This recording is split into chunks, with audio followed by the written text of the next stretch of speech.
Hello everyone, welcome back to the channel. Hope you all are doing well.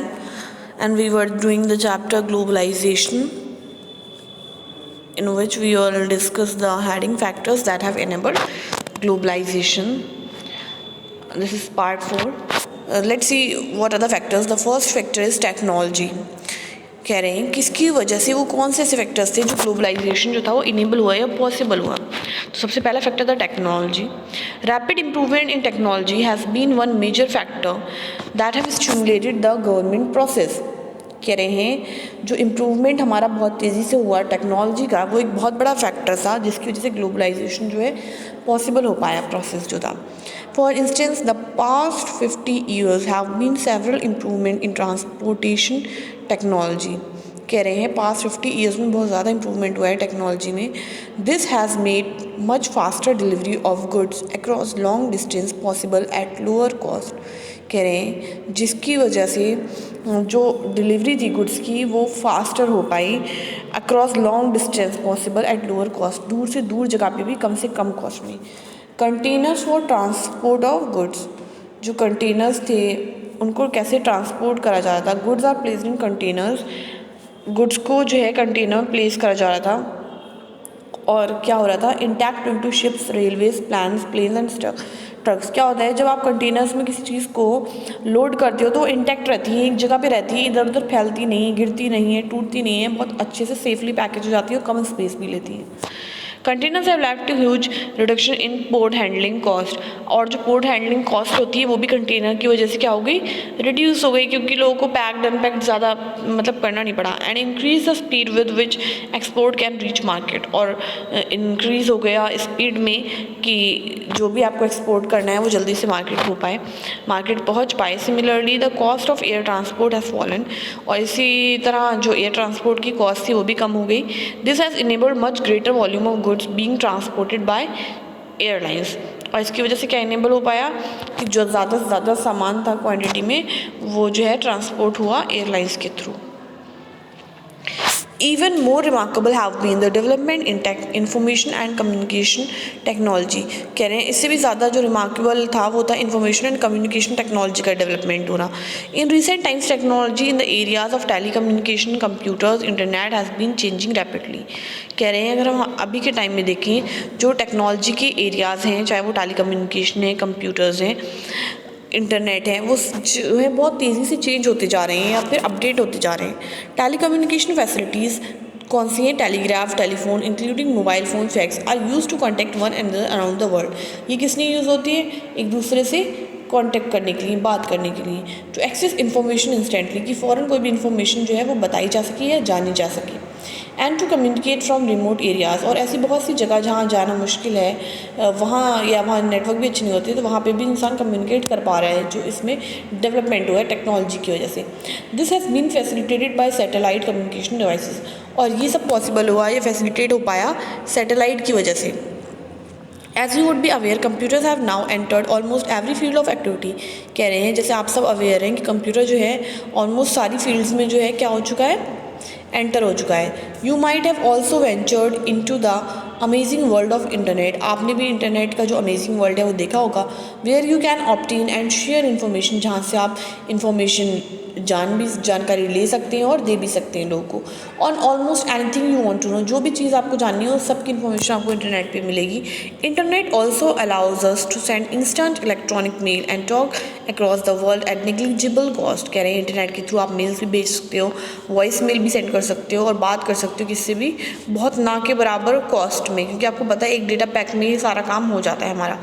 But where is the electricity है, sitting the boy and thinking कि अब electricity आएगा तब computer चलेगा. But अभी ऐसा नहीं है. अभी आप थ्रू मोबाइल फ़ोन्स इलेक्ट्रिसिटी आए या नहीं आए, आप जो है अपना काम कर सकते हैं.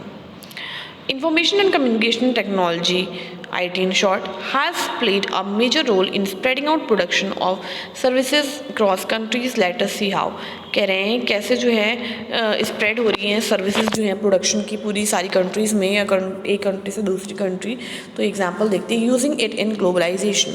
अ new magazine published for London reader is to be design and printed in Delhi. कह रहे हैं एक न्यू मैगजीन पब्लिश होनी थी लंदन के रीडर्स के लिए, पर वो डिज़ाइन और प्रिंट होनी थी दिल्ली में। The text of the magazine is sent through internet to the Delhi office. जो टेक्स्ट था मैगजीन का, ये जो भी प्रिंट होना था मैगजीन के अंदर, वो सेंड कर दिया गया इंटरनेट के थ्रू दिल्ली ऑफिस तक। The designer in the office, Delhi office, get order on how to design the magazine from the office in London using the telecommunication facilities।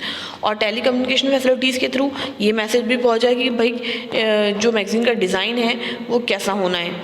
London से ये मैसेज पहुँच गया Delhi through telecommunication facilities। The designing is done on a computer। After printing, the magazine are sent by air to London। अब क्या हुआ, designing हो गई दिल्ली में कंप्यूटर के ऊपर और प्रिंट भी हो गई मैगजीन्स दिल्ली में, और जो है फिर प्रिंट करके भेज दी गई वो एयर के थ्रू लंदन।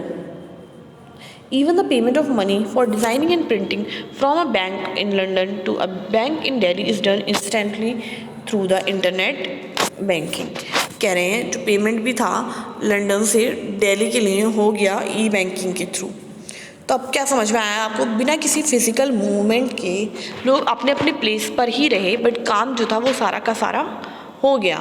मैगजीन्स प्रिंट भी हो गई और प्रिंट होके आ भी गई और पेमेंट भी हो गया। ये सब कैसे पॉसिबल हुआ, आईटी के ही थ्रू, वरना ये पॉसिबल हो सकता था कभी भी नहीं। नाउ और next topic is liberalisation of foreign trade and foreign investment. कैसे लिबरलाइजेशन हुआ फॉरेन ट्रेड का और फॉरेन इन्वेस्टमेंट पॉलिसी का। तो let us return to the example of import of Chinese toys in India. अब मैंने इस चैप्टर में आपको एक एग्जांपल पढ़ाया था चाइनीज़ टॉयज़ कैसे इंडिया में एंटर हुए, कैसे उन्होंने अपनी जगह बनाई, सस्ते सामान बेचा, जिससे जो इंडियन टॉयज़ थे उनकी जो वैल्यू थी वो कम हो गई और लोग अट्रैक्ट हो गए चाइनीज़ टॉयज़ के through.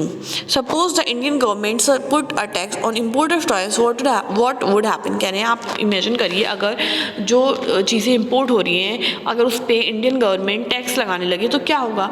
Those who wish to import this toys would have to pay tax on this. अब जैसे चाइनीज़ टॉयज़ थे जो ये इम्पोर्ट कर रहे थे उनको टैक्स पे करना पड़ेगा अगर इंडियन गवर्नमेंट ने टैक्स रख दिया। अब जब टैक्स वो पे करेंगे तो बायर से वो प्राइस हायर लेंगे, डिमांड ज़्यादा करेंगे तो हायर प्राइस पे करना पड़ेगा जो इम्पोर्टेड टॉयज़ होंगे। इससे क्या होगा, Chinese toys will no longer be as cheap in the Indian market and import from China will automatically reduce. इससे क्या होगा, चाइनीज़ टॉयज़ जो सस्ते थे और लोग सस्ते की वजह से खरीद रहे थे वो सस्ते तो रहेंगे नहीं, तो लोग खरीदेंगे भी नहीं चाइनीज़ टॉयज़। और इससे क्या होगा, जो उनका इम्पोर्ट था हमारी कंट्री में वो अपने आप कम हो जाएगा, रिड्यूस हो जाएगा। Indian toy maker will prosperous. और इससे क्या होगा, जो इंडियन के टॉय मेकर हैं वो जो है वो फल फूल जाएंगे, उनको फ़ायदा हो जाएगा, उनका नुकसान जो था वो कम हो जाएगा। Tax on import is example of trade barrier. अब ये एग्जाम्पल किस चीज़ का था, अगर इम्पोर्ट पे टैक्स लग रहा है वो एक ट्रेड बैरियर हो गया। It is called a barrier because some restriction has been set up, क्योंकि कहीं ना कहीं कोई रेस्ट्रिक्शन लगा है। Government can use trade barriers to increase और decrease foreign trade and to decide what kind of goods and how much of each should come into the country. कह रहे हैं गवर्नमेंट जो है वो ट्रेड बैरियर को यूज़ कर सकती है अगर उसे फॉरेन ट्रेड को इंक्रीज या डिक्रीज़ करना है, और डिसाइड कर सकती है किस टाइप के गुड्स जो है वो कंट्री में आएंगे और कितनी क्वान्टिटी में कितने आएंगे कंट्री के अंदर। The Indian government after independence had put barriers to foreign trade and foreign investment.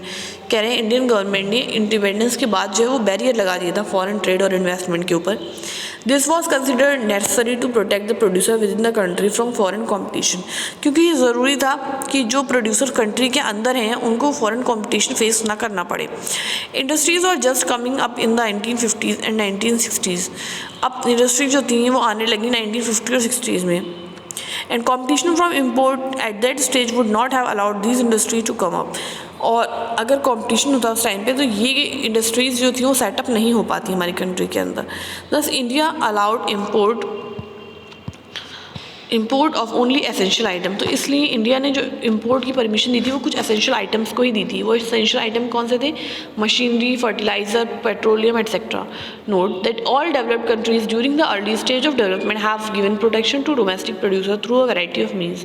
कह रहे हैं जितने भी डेवलप्ड कंट्रीज थी उन्होंने अपनी अर्ली स्टेज में, जब वो डेवलप्ड नहीं थी कंप्लीट तरीके से, उन्होंने प्रोटेक्शन दिया। जो डोमेस्टिक प्रोड्यूसर थे वहाँ खुद के जो लोकल प्रोड्यूसर्स थे उनको प्रोटेक्शन दिया अलग अलग तरीके से through a variety of means.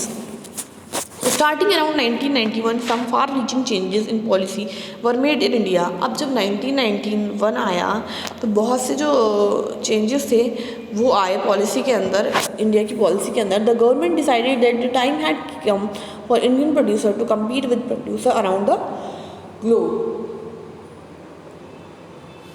क्या सोचा गवर्नमेंट ने, डिसाइड करा कि अब ये टाइम आ चुका है कि जो इंडिया के प्रोड्यूसर हैं उनको कंपटीशन फेस करना पड़ेगा या करना चाहिए और लोगों से.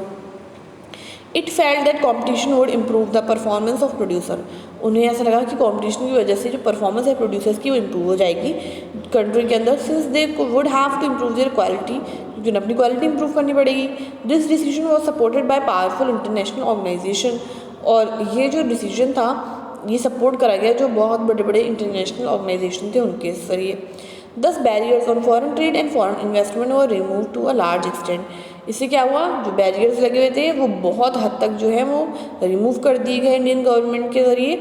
This meant that good could be imported and exported easily. अब इससे क्या हुआ, गुड्स जो थे वो आसानी से इम्पोर्ट और एक्सपोर्ट किए जा सकते थे. And also foreign companies could set up factories and office here. अब फॉरेन कंपनीज जो थी वो अपने जो थे क्या नाम फैक्ट्रीज और ऑफिस को यहाँ पे सेटअप कर सकती थी. रिमूविंग बैरियर्स और restriction set up by the government is what is known as liberalisation. और यही जब रिमूव हुआ बैरियर्स और रेस्ट्रिक्शन का गवर्नमेंट के थ्रू, तो इस चीज़ को क्या कहा गया, लिबरलाइजेशन. तो लिबरलाइजेशन का दौर शुरू हो गया था 91 में. With liberalisation of trade, businesses are allowed to make decision freely about what they wish to import और एक्सपोर्ट. अब जब लिबरलाइजेशन हुआ ट्रेड का तो बिजनेस को क्या फ़ायदा मिला कि उनको अलाउ कर दिया गया कि अब वो डिसीजन बना सकते हैं फ्रीली कि उनको क्या और कितना इम्पोर्ट या एक्सपोर्ट करना है. The government imposes much less restriction than before and is therefore said to be more liberal. अब गवर्नमेंट ने जो रेस्ट्रिक्शन लगाए थे वो बहुत कम कर दिए. इसी वजह से जो गवर्नमेंट थी वो क्या हो गई, लिबरल हो गई. ये कंट्री में जो है लिबरलाइजेशन का टाइम आ गया. And next is world trade organisation, जिसके बारे में हम नेक्स्ट क्लास में पढ़ेंगे. एंड आई होप आपको ये समझ में आया है जो आज एक्सप्लेन करा गया है. और अगर आपके समझ में आया है तो guys please don't forget to like this video, share with others, and also if you have not subscribed to the channel, do subscribe to the channel, and we'll meet in the next class. Till then, take care, bye bye.